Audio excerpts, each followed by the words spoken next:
is so mooi in Psalm 139 gaan sê hy, search me thoroughly, O God, and know my heart. Jy kan maar sitplek neem. Dan sê hy, test me and know my anxious thoughts. Know my anxious thoughts. Wie is bekend van al my gedagtes, negativiteit? En as dit enigstens my 'n oop deur gee, dat dit 'n hindernis tussen my en U is, hierdie anxious thoughts, take it away. Vervul dit met iets nuuts. Want hy kyk na jou hart en is so special vandag dat ek weet dat ek jou die mooiste liefdesverhaal in hierdie Bybel wil vertel. Ek gaan vra dat die band wat ons so spesiaal begelei, ons gaan hulle nou weer oproep, maar baie dankie, kom ons gee hulle so 'n sagte hande klap.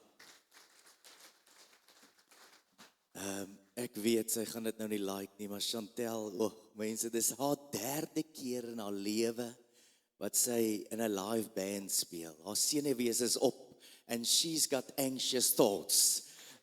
But thank you, and it's so amazing vir wat God in ons en deur ons doen, as jy bereid is en jy's gewillig, en dit gaan oor die hart, waarmee ons dit doen het hierso. Mense, ek wil jou vertel van die mooiste liefdesverhaal in die Bybel, en ek wil dit vir jou lees, maar ek het besluit, ek gaan dit sommer so vir jou opsom, ek gaan dit vir jou parafraseer, 'n parafrase daarvan, ek het dit sommer so geskryf, hoe dit by my opkom, want anders is dit 'n hele gedeelte. Jy moet Genesis 24 asseblief, gaan baie mooi deurlees as huiswerk. Jy gaan so gebless wees daardeur. Ons is besig in die tyd van Pinkster. Die Heilige Gees is uitgestort en ons hou nie op daarmee nie. Ons hou aan praat oor die Heilige Gees in hierdie kerk. Is ons lief vir die Heilige Gees. Ons is geïnteresseerd in die Heilige Gees. Ons wil sy werk sien in ons en deur ons. En in hierdie gedeelte in Genesis 24, miskien het jy dit al raak gelees, maar ek gaan jou net wys hoe besonder die Heilige Gees in hierdie teks, in hierdie gedeelte, so mooi feature tot jou lewe. En ek wil jou vertel van hierdie storie. Dit gaan oor 'n bruid, en ons lewe nou in hierdie tyd, lewe ons na die Pinkster, en na die opstanding, na die kruis, die sterf en die opstanding, na die uitstorting van die Heilige Gees, lewe ons letterlik nou in 'n tyd wat God 'n bruid vir homself voorberei. Hy berei letterlik 'n bruid voor vir die bruidegom Jesus Christus. En jy kan reg deur die Bybel gaan kyk, van Genesis tot Openbaring, dan lees ons hiervan. Maar kom ek vertel julle die storie.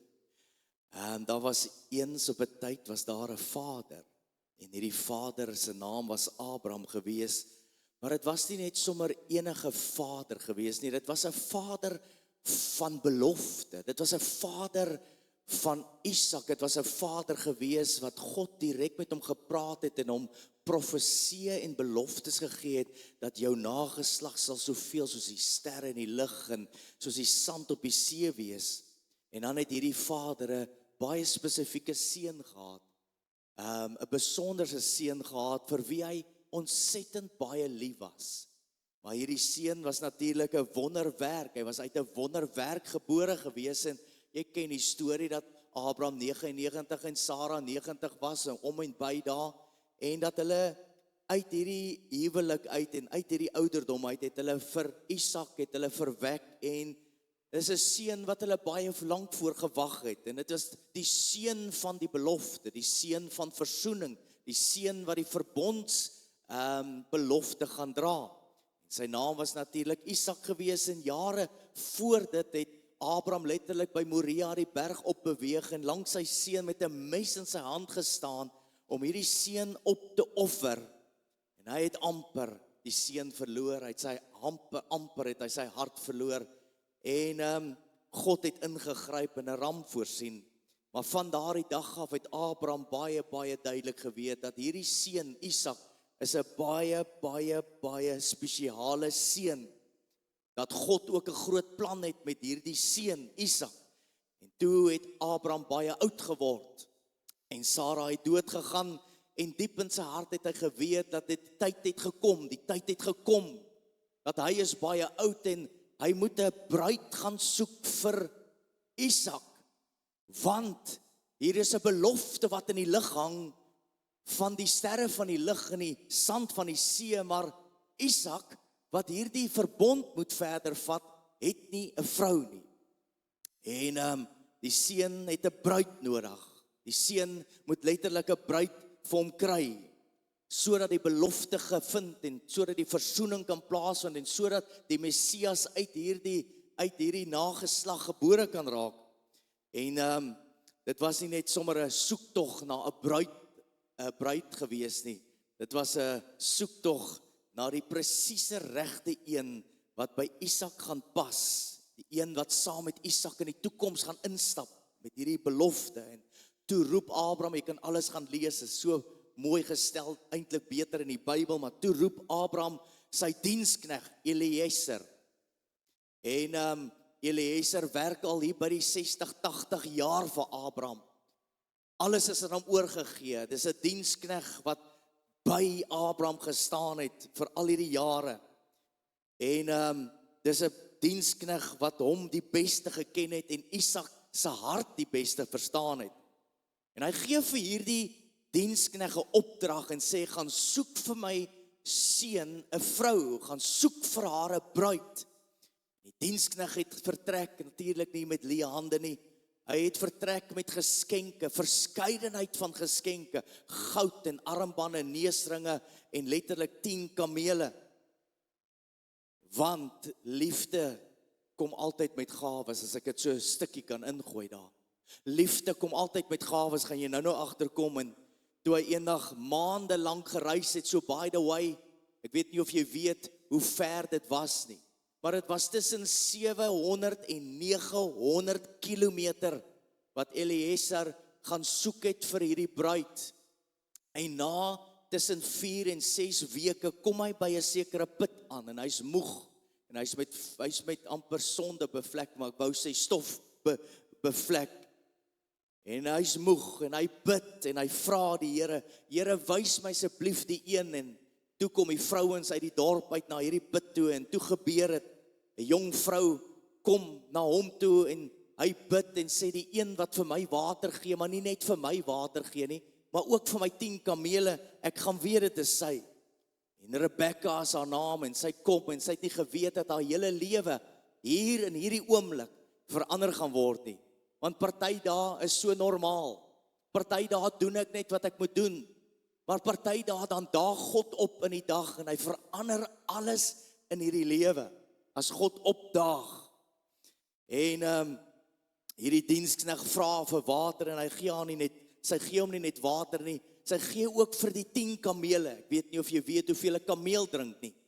Maar ek dink oor die diensknegt hou haar dop en sy loop vir ure en ure, gee sy water vir hierdie kamele en terwyl die diensknegt vir haar kyk, besef hy, maar dit is sy. Dis die een waarvoor hy gebid het. Dis die een wat Isak voorwag, wat hy nog nie weet, dit is sy nie.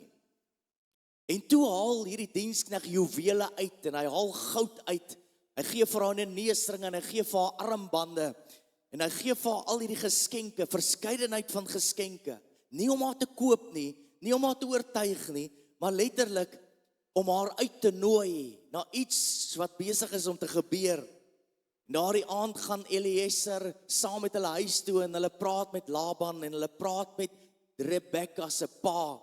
En hierdie diensknegt vertel sy storie. Dit is so belangrik om te hoor, hierdie diensknegt, hulle sit aan tafel en hierdie diensknegt vertel die storie van Abraham. Hy vertel die storie van God wat met hom gepraat het en Abraham wat hierdie belofte koester en hy vertel van Moria en hy vertel hoe hy hierdie seun eintlik moes opgeoffer het, maar God voorsien het en is net hierdie amazing storie wat hierdie diensknegt aan die mense om die tafel vertel en Rebecca hoor dit en sy raak opgewonde want sonder dat sy weet het sy al lief, maar jy weet as jy oor iemand praat wat jou lief het, jy kry hoendervleis en jy raak opgewonde. Ja, julle is te oud, julle weet nie meer van liefde nie, nee. Sy raak opgewonde oor iemand wat sy nog nooit gesien het in haar lewe nie. Sy raak opgewonde oor iemand wie sy hand sy nog nie eers vasgehou het nie. En haar hart beweeg hier binne in haar. En dan die volgende oggend die grootste vraag, ons gaan nou verwys daarna. Die volgende oggend die grootste vraag van hierdie verhaal. Dan roep die familie haar. En dan staan Rebecca daar, dan vra hulle haar hierdie woorde, presies hierdie woorde. Rebecca, wil jy saamgaan? En dan antwoord Rebecca, letterlik, hulle vra nie, jy's geforseer, jy beter saamgaan nie. Hulle vra hoorie, wil jy saamgaan?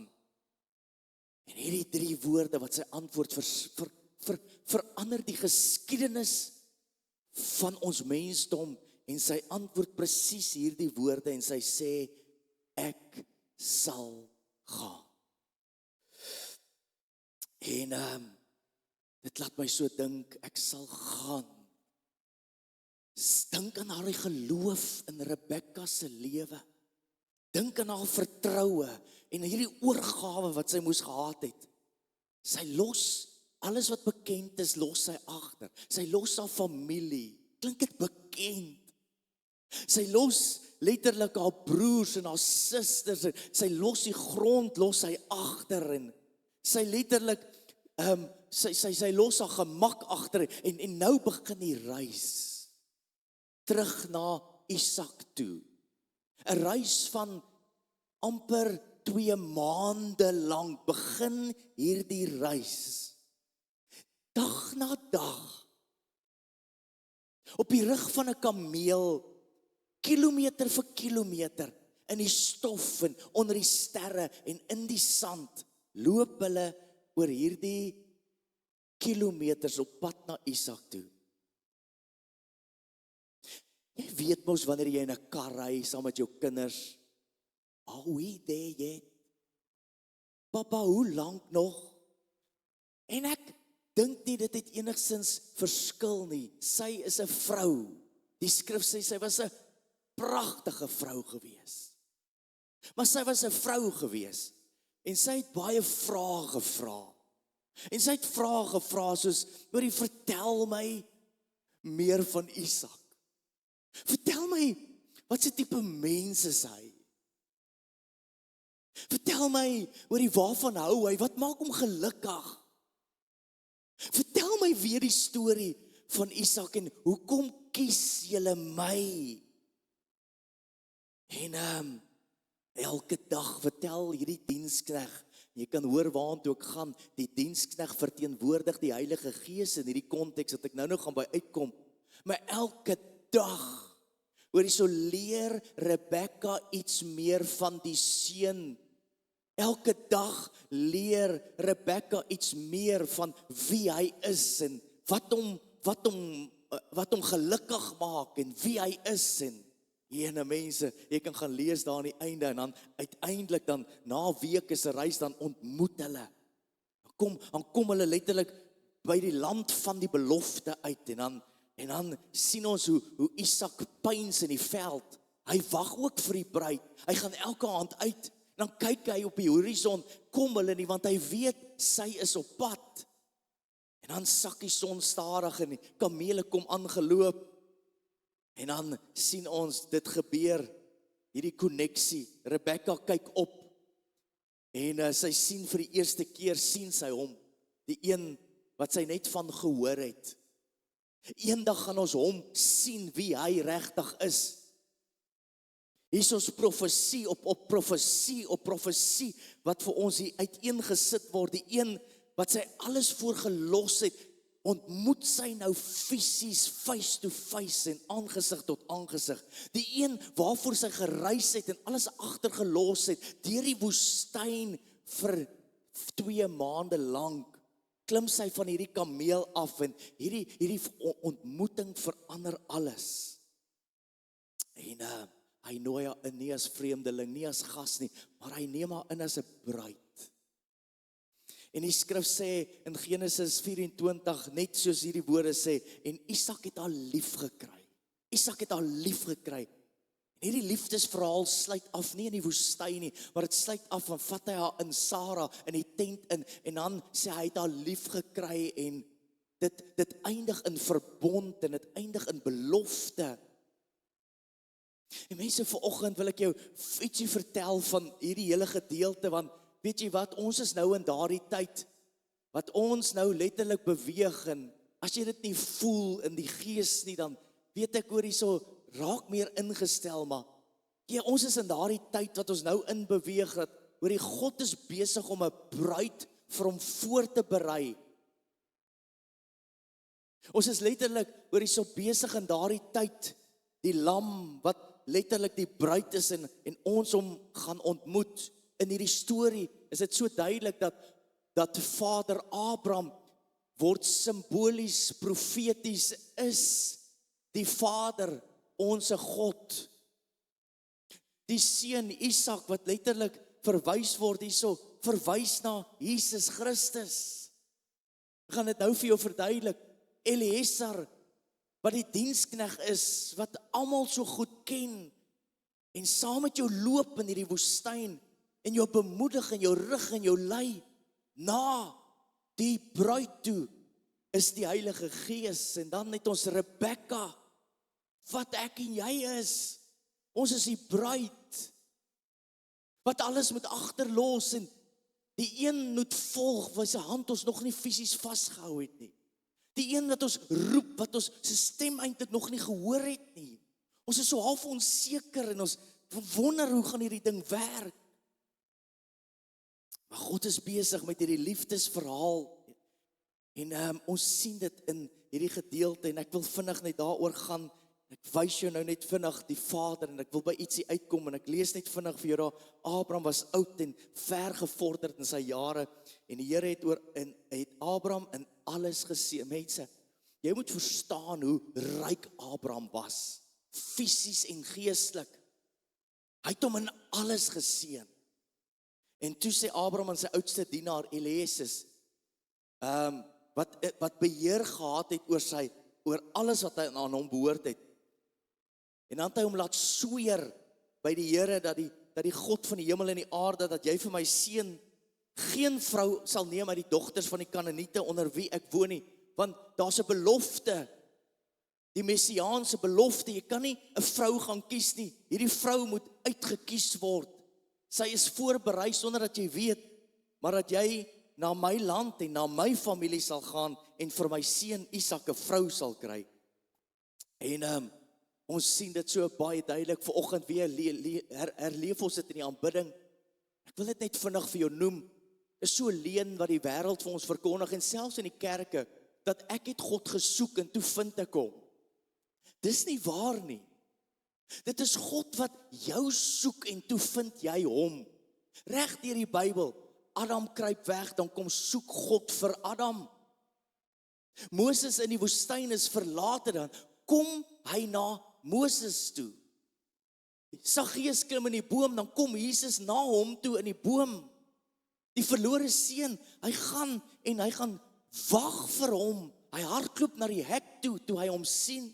Die verlore muntstuk, hy los alles, hy kry daai een muntstuk, die verlore skaap, dan sê ons, hoorie, dis nie ons wat opklim na God toe nie, dis hy wat neerbuig na ons toe. Is 'n liefdesverhaal hierdie, en as jy vanoggend die uitstap en nie verlief raak weer oor op hierdie konteks nie, dan weet ek nie wat sal nie. Ons sien in hierdie gedeelte, die Vader begin hierdie liefdesverhaal. Hy begin dit. Dis hy wat dit initieer, die tyd het aangebreek. Ek is lief vir my seun. Ek wil hê hy moet 'n companion hê. Ek wil hê hy moet 'n nageslag. Ek wil hê hy moet groei. Ek wil hê hy moet trou. Ek het hom lief. En dan maak God hierdie plan. Hy begin die proses. Is die Vader wat 'n bruid begeer vir sy seun. Dit klink vir my na die evangelie hierdie.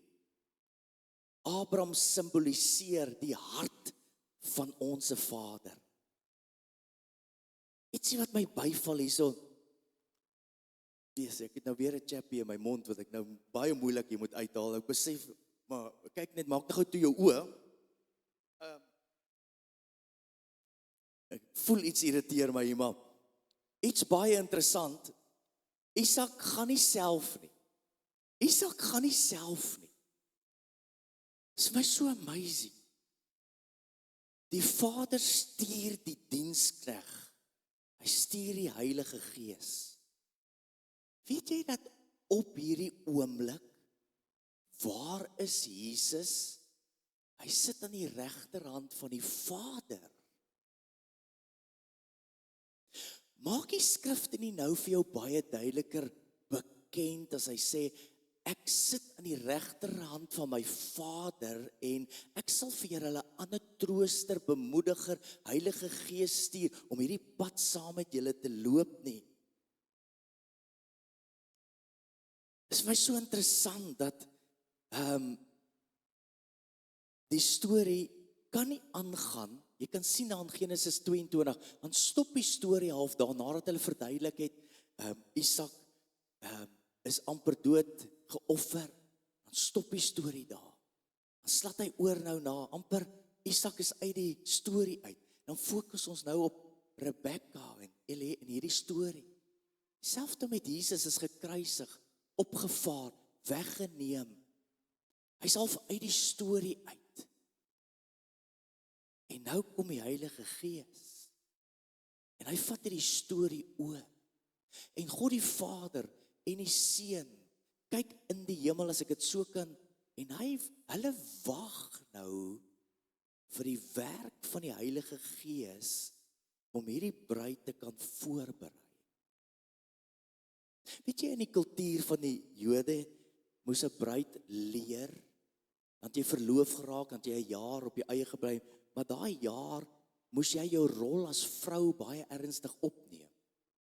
En onthou nou, in die konteks praat ek met die manne ook nou, né? Moes die vrou haar rol as vrou baie ernstig op, as bruid.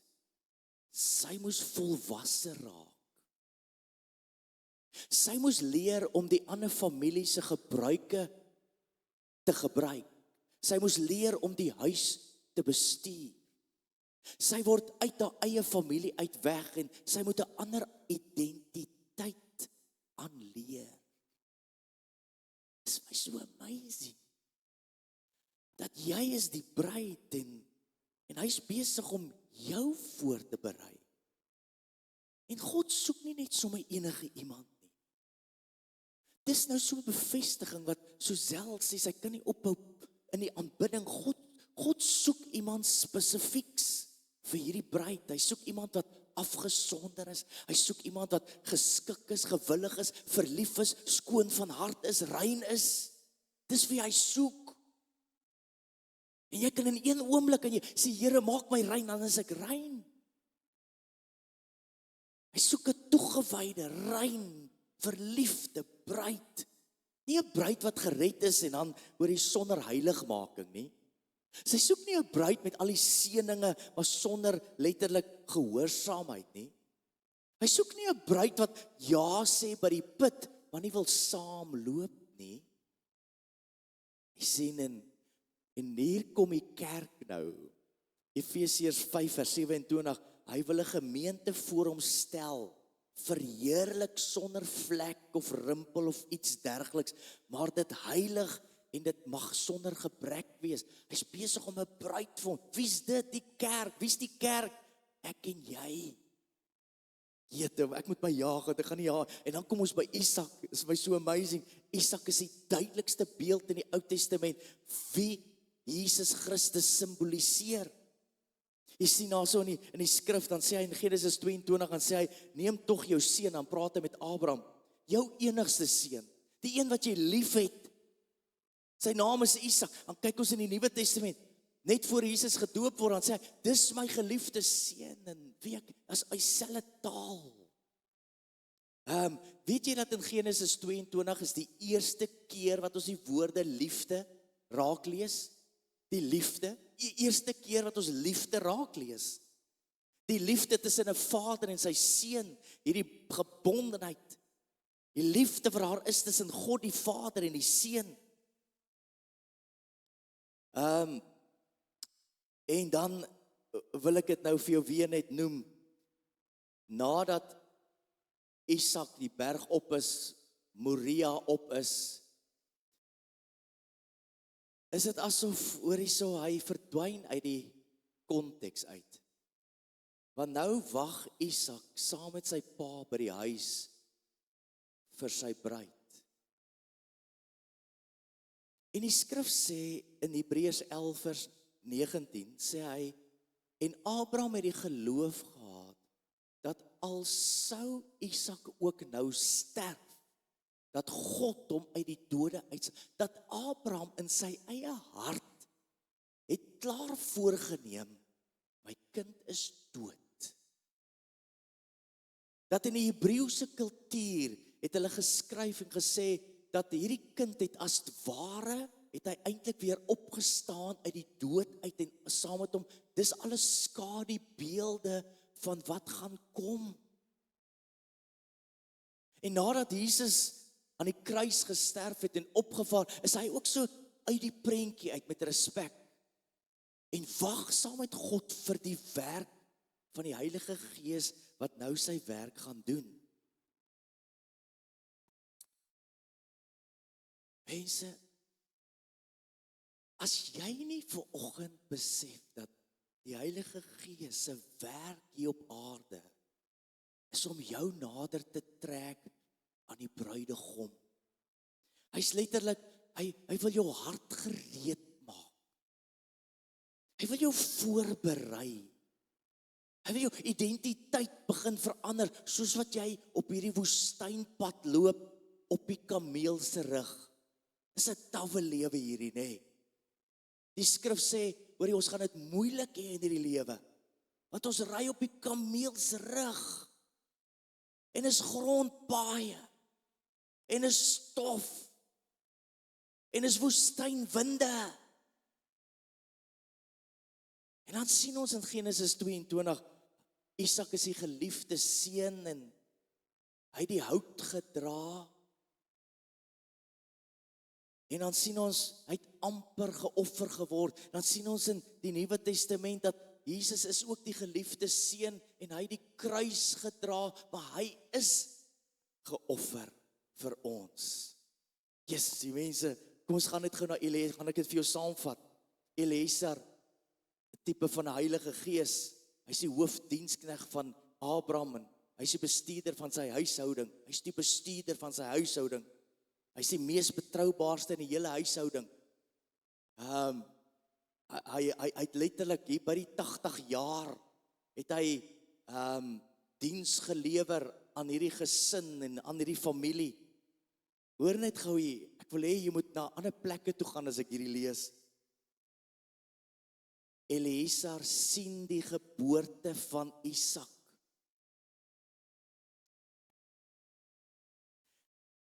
Eliezer sien hoe Jesus groot word. Eliezer, hoor ons weet van al die gebeurtenisse op Moria. Hy weet van die beloftes van die Vader. Hy weet van Abraham, hy weet van die beloftes. Hy het nie net vir Isak geken nie, Eliezer. Hy het nie net van hom geweet nie, hy het hom ten volle geken. Ja, mense, weet jy wat die skrifte praat van? Die Heilige Gees ken die seun ten volle. Ek gaan julle die Gees van die waarheid gee, en as hierdie Gees van die waarheid kom, dan sal hy van my getuig, hy sal my verheerlik. Yes. Dan lees ons hierso iets interessant, net so by the way, El beteken Elohim, afgelei van God. Esar beteken hulp of helper of ondersteuning. As jy die twee saam, dan beteken sy naam letterlik beteken God is my hulp. God is my hulp. Het jy dit al ergens gehoor? Hy is my trooster, my comforter, hy is my ondersteuner, hy is my leier. En dan sien ons hierdie diensknegt Jesus verheerlik. Hy praat nie van homself nie. Hy sê nie, kyk hoe oulik en hoe goed is ek as diensknegt nie. Hy praat die heeltyd. Dan sit hy nie die aandag op homself nie, dan sê hy letterlik hierdie woorde, dan sê hy, ek is hier om die bruidegom te openbaar. En dan gee die diensknegt vir die bruid gawes en geskenke en juwele en goud. Weet jy wat is dit? 1 Korintiërs 12, dan sê hy, die Heilige Gees kom na ons bruid toe, en dan gee hy vir ons gawes van die Heilige Gees. Jy weet, partykeer, dan vat ons daai gawes en sê, yes, dit is so great hierdie gawe, maar jy sit in 'n woestyn, en jy kan niks daarmee maak eintlik. Hierdie gawes is eintlik om jou te lei na die een toe, wat jy verwag. As jy na hierdie gawes kyk, dan sê jy, as hierdie gawes so amazing is, hoe groot en amazing moet hierdie gewer van die gawes nie wees nie. Ons sit vas en sê, ons soek net die wonderwerkers. Die Nuwe Testament, Here wys ons 'n teken, doen 'n wonderwerk. Hy kom met gawes, hy kom met geskenke. En sê, hoorie, as jy hierna kyk, onthou die een wat jou roep. Onthou die een wat voor jou wag. Dit gaan die pad vir jou makliker maak, maar dit moet jou nie laat stil staan nie. Dit moet jou laat beweeg. Hossa, kameel. Weet jy hoe lyk jou kameel nie?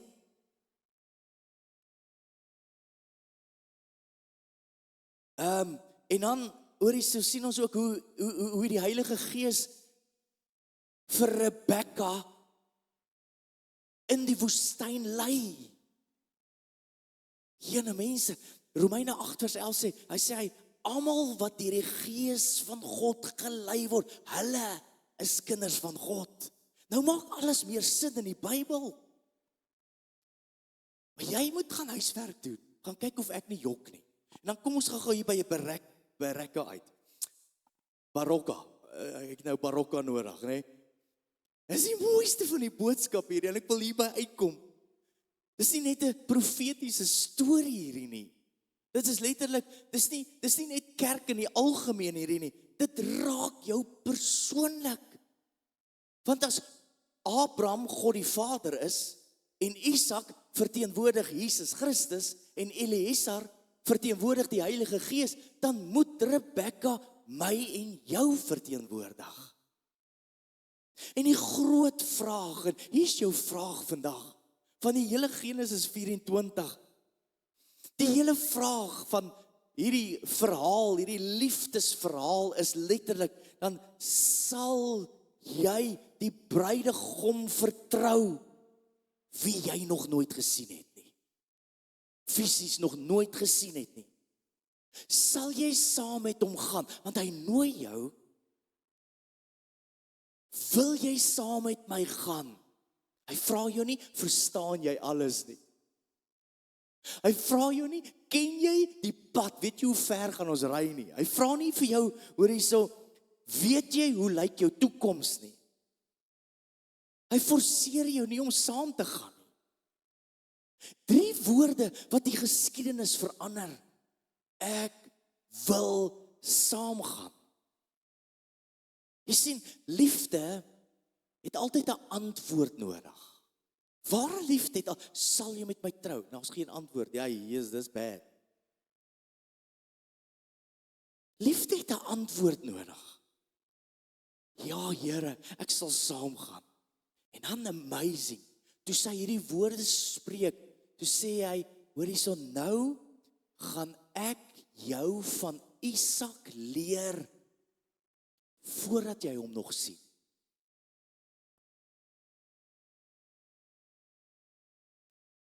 Ek gaan jou leer van Isak, nog voordat jy hom fisies ontmoet.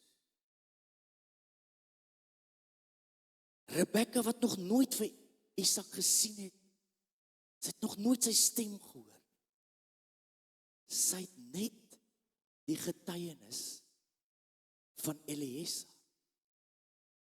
Sy het net die getuienis van die Heilige Gees. En tog gaan sy.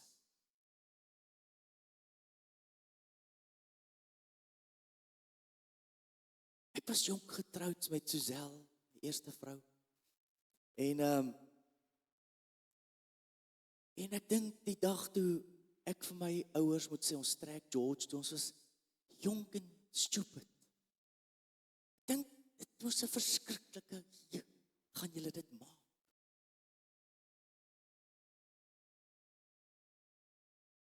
Hoe werk hierdie pad?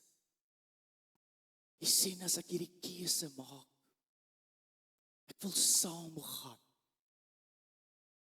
Ek wil saam op hierdie reis gaan. Dan kom die Heilige Gees en hy openbaar wie Jesus is. Johannes 16 vers 14 sê, en wanneer ek gaan, dan gaan ek julle die Gees van die waarheid gee. Nou, ek het hom hierso vir jou. Maar wanneer hy gekom het, die Gees van die waarheid, sal hy julle in al die waarheid lei. Want hy sal nie uit homself spreek nie, maar alles wat hy hoor van die Vader, sal hy spreek en die toekomstige dinge aan julle verkondig. Dit sluit in die toekomstige dinge wat ons so vrees en voorbang is. En hy, die Heilige Gees, sal my verheerlik. Weet jy wat beteken verheerlik? In hierdie konteks beteken letterlik, hy sal Jesus openbaar. Hy sal vir jou vertel wie Jesus regtig is. Hy sal sy waarde beskryf. Nou ry ons op ons geloofsdonkie deur hierdie wêreld. En die Heilige Gees is besig om Jesus te verheerlik deur vir jou te vertel hoe wonderlik hy is. Die een wat jou geroep het, die een waantoe jy op pad is na. En hy vertel jou hoe magtig hy is. En dis hoekom die Bybel sê, hoor jy klop en vra en soek. Dat ons mans dalk so 'n bietjie meer soos Rebekka moet word en hoor jy, kom ons vra meer vra. O Heilige Gees, wys my wie Jesus regtig is. Vertel my hoe hy lyk. Ek weet van julle wil dit vra, jy kan maar vra. Hoeveel geld het hy? Hoe ryk is hy? Hy besit alles. Dan sê Rebekka, vertel my meer. En hoe meer hy vertel van hierdie een waantoe, hoe meer verlief raak sy. Vertel my van Isak se karakter. Vertel my, wat se kleur oë het hy. Vertel my, dink jy, hy sal my regtig lief hê? Vertel my weer van die belofte. Vertel my weer, is ek genuine uitgesoek? Dan sê die skrif, jy is uitgesoek. Die hele pad, dan berei hy jou voor. Ek dink langs die pad het Rebekka bietjie moeg geraak. Nie waar, ons sal nou afsluit. Rebekka het so bietjie moeg geraak. Dit is vir my so mooi. Ek raak so baie moeg langs die pad. Nou die dag ry ek daar van Harold's-Baai af, is per toeval. Net 'n bietjie 'n afdag. En Suzelle bel my en sy kan hoor ek het bietjie 'n afdag. En ek weet ek moes nie, is nie reg nie. Maar dis nie alleen gewees nie, en ek sê vir haar, ek kom hier van, wat is die plek se naam? Voelklip. Maar net as 'n grappie, want ek is af 'n bietjie en dan sê hy, hoor jy, bid vir my, en ek gaan sit hier so by Nina's, minding my own business, draai my rug op almal, sit daar in 'n hoek, my dagboek uit, en ek probeer uitfigurere, wat, hoe, waar, eet 'n klein ontbytjie. En toe ek opstaan, toe sê die waiter vir my, iemand het vir jou op ontbyt betaal.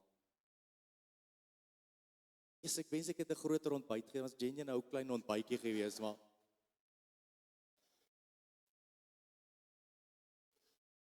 yes, maar mense, weet jy, in daai oomblik,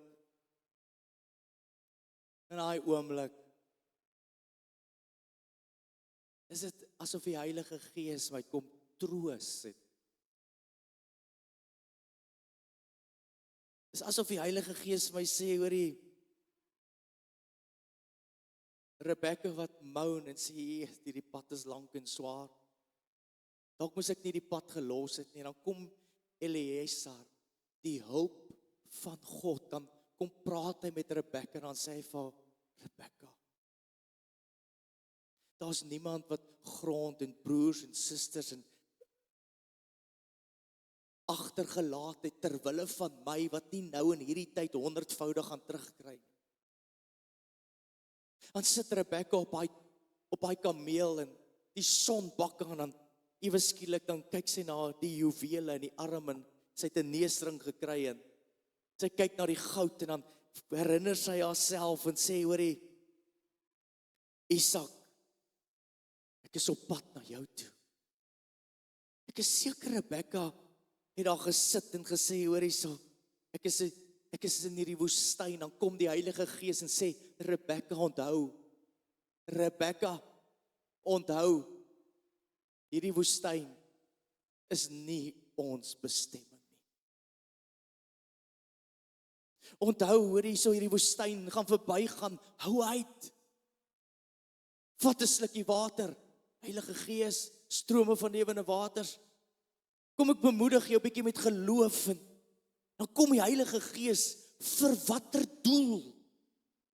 Om jou by die bruidegom uit te kry. Hy bemoedig haar, hy ondersteun haar, hy dra haar.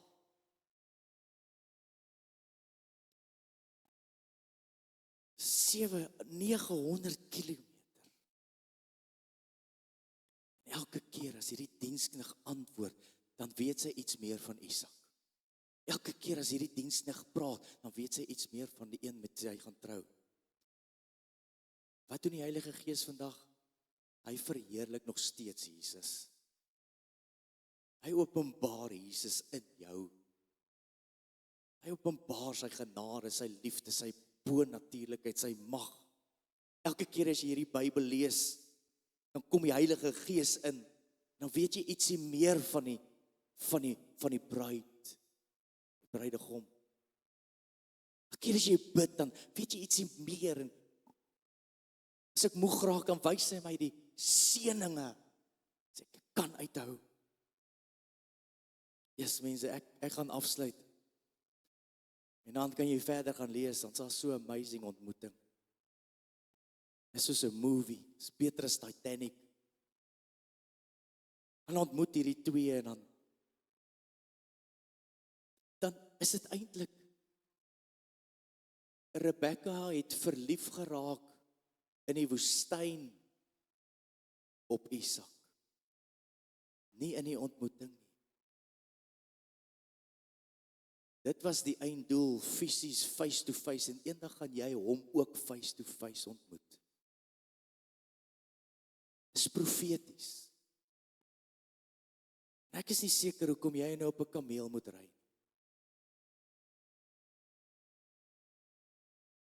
Ek weet nie hoekom is jou pad so lank. Maar ek het nie een woord met Richard gepraat, ek het nie een woord met Suzelle met betrekking tot gepraat. So duidelik dat die Here jou wil lei. Ons is verward oor kerk, dat ons moet net dit en dit en dit en omval. Kom ons gaan dieper. Vertel my van die een wat ek mee gaan trou eendag. Imagine ek moet vir Lomay vertel, ek, papa, het jou ideale man ontmoet. Ek weet dit. Maar nou is nog nie die tyd. Jene Lomay, jy moet daai ou sien. Brad Pitt se Ali, man.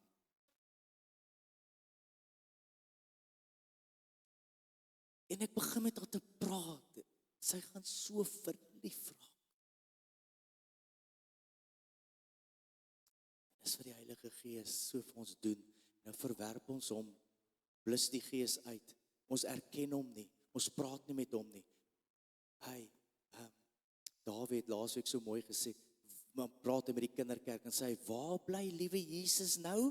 Dan sê al die kindertjies, in my hartjie. Dan sê hy, nee. Liewe Jesus is aan die regterhand van sy Vader. Die Heilige Gees bly nou binne in jou.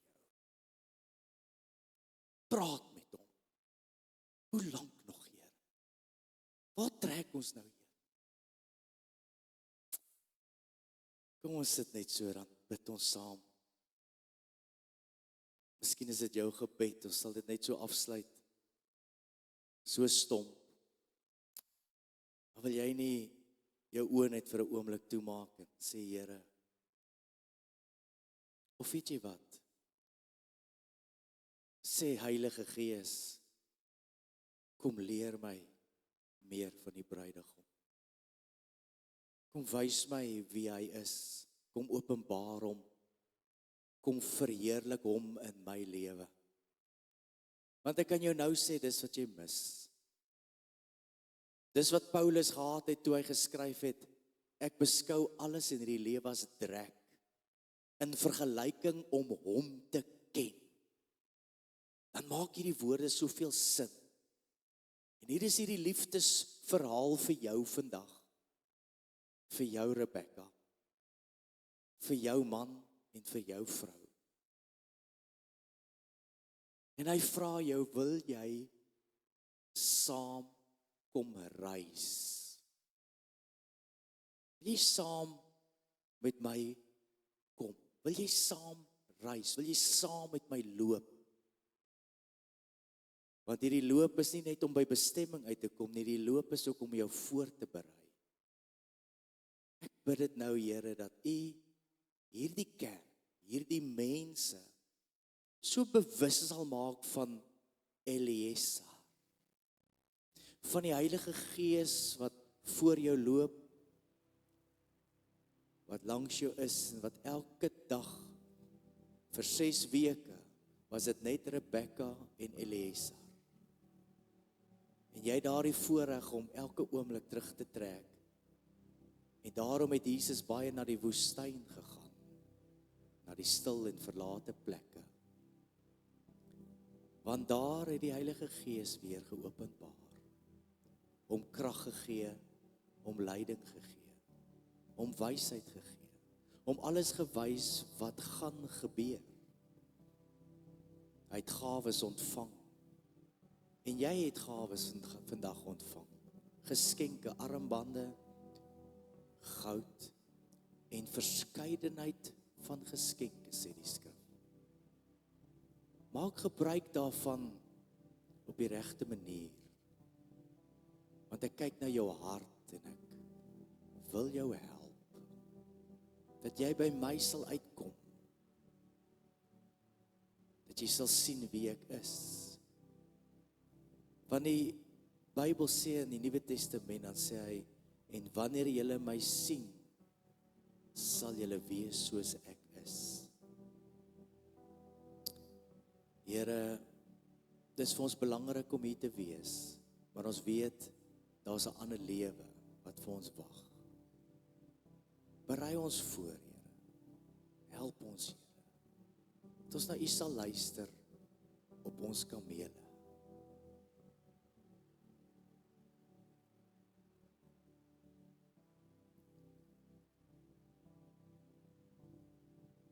Soos die stilte nou so uitdagend is, verander dit na rus en vrede. Dat môre jy ook hierdie stilte in jou kar net onder 'n boom kan trek. Dalk ook net in die woestyn kan stop en kan uitroep na die Heilige Gees en sê, ek het bemoediging nodig. Ek wil moed opgee. En dan kom die Heilige Gees so getrou en hy herinner jou aan al die beloftes wat joune is. Al die geskenke, alles wat wag vir jou nou in hierdie nuwe identiteit. Ek daag jou uit om jou Bybel te gaan lees, Efesiërs 5, hoe die Here oor die gemeente voel wat hoof is van die kerk. Hoe hy man en vrou bymekaar gevoeg het wat die hele tyd die beeld uitbeeld, die bruid en die bruidegom.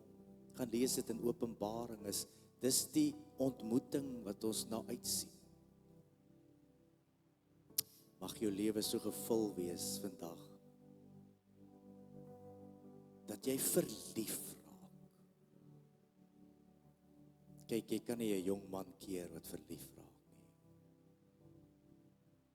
Jy kan nie 'n jong man keer by die meisie te gaan kuier nie. Hy sal 'n weg vind. Ek bid dat jy weer sal verlief raak. Ons noem dit dors raak. Maar vandag is dit om weer verlief te raak op die een wat vir jou wag. In die veld pyn sy oor jou.